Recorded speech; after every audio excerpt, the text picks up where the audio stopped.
为了培养5G等重要产业的人才，嘛协助毕业生找头路。劳动部甲企业佮学校合作，互结剩一档特别毕业的大专生，接受企业指派的职场导师来进行实务的训练哦。毕业了，得当去上班，学生计当摕到1万块的奖金。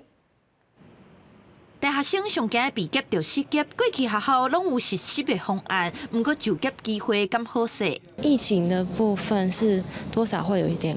就是有关系到，但是我们那个时候疫情的时候，就是药厂还是一样，就是正常的在运作，对，就其实也还好，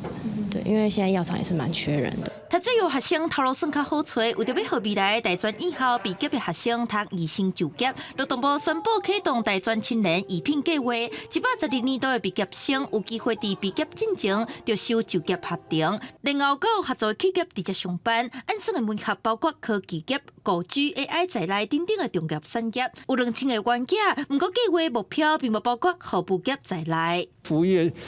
整个的薪资结构是相对偏低的。那我们的服务业其实目前在学校的培养端，其实它人力上并不缺。那反而是我们跟重点产业的对接的部分，在这些产业面出现了人才的缺口，绝对是高于基本工资很高哈。